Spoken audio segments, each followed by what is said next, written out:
प्रिय छात्रों, आज हम लोग कक्षा 11 सामान्य हिंदी के काव्यांजलि खंड से महाकवि भूषण द्वारा रचित शिवा शौर्य की व्याख्या पढ़ेंगे। दूसरा पद देखिए।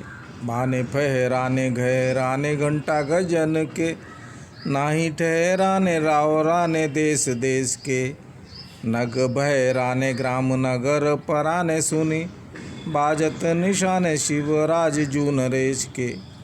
प्रसंग है कि शिवाजी की जो सेना युद्ध करने के लिए चल रही है, उस समय का वर्णन है कि बाने फहराने, बाने माने निशान, अर्थात शिवाजी की ध्वजा जिस समय फहराती थी, और घहराने घंटा गजन के, गज माने हाथियों के ऊपर घंटे पड़े रहते थे। जब हाथी चलते थे तो वो घंटे बजते थे।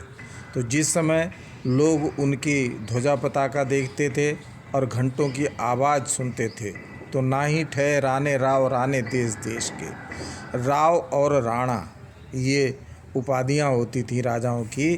तो बड़े बड़े राव और राणा देश विदेश के उस सेना के आगे ठहरते नहीं थे, डर करके भागने लगते थे।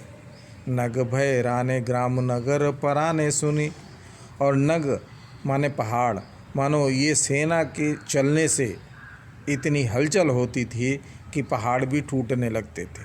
और ग्राम नगर पराने सुनी, ग्रामवासी और नगर निवासी जिस समय वो देखते थे कि शिवाजी की सेना आ रही है, पराने सुनी, तो भाग जाते थे सुन करके। बाजत निशाने शिवराज जू नरेश के, शिवाजी महाराज के वो बाजत माने रणभेरी सुन करके, हाथियों के घंटे सुन करके, और उनकी ध्वजा पताका देख करके नगर और गांव के निवासी डर के मारे गांव छोड़कर और नगर छोड़ करके अपने प्राणों की रक्षा के लिए भाग जाते थे। हाथिन के होदा उकसाने कुंभ कुंजर के, बौन को बजाने अली छूटे लट के इसके, दल के दरारन ते कमठ करारे फूटे, केरा के से पात बिहराने फल से सके।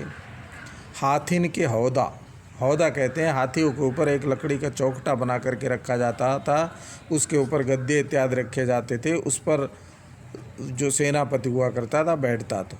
तो हाथिन के हौदा उकसाने कुंभ कुंजर के, कुंजर माने हाथी। उस समय जब युद्ध होता था भयंकर, तो हाथियों के हौदे टूट जाते थे, मस्तक कट जाते थे, और उनके मस्तक कटने से उनका जो रक्त निकलता था, उस रक्त पर मंडराते हुए भंवरे ऐसे लग रहे थे।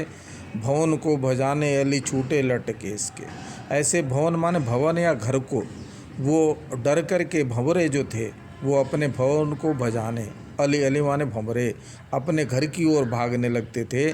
और उन भागते हुए भंवरों की पंक्तियां ऐसी लग रही थीं जैसे छूटे लटके इसके, किसी के बालों की काली काली लट लटक रही हो, ऐसी उनकी पंक्ति लग रही थी। दल के दरारन ते कमठ करारे फूटे, और ये दल जो सेना थी, इसके धक्के मुक्की से, इसके युद्ध कौशल से ऐसा था कि मानते हैं कि ये पृथ्वी जो है कछुए की पीठ पर टिकी हुई है। तो कमठ माने कछुए की पीठ, इस दल के धक्के मुक्की से उस कछुए की मानो पीठ भी टूट गई हो। और केरा के से पात बिहराने फन से इसके, और ऐसा भी माना जाता है कि ये पृथ्वी शेषनाग के फन पर रुकी हुई है।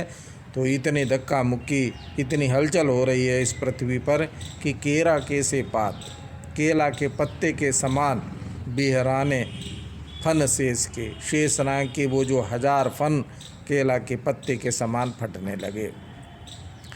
तो ये इसकी भाषा ब्रज है, मनहरण कवित्व छंद है, वीर रस है, अनुप्रास उपमा अतिशयोक्ति अलंकार है। धन्यवाद।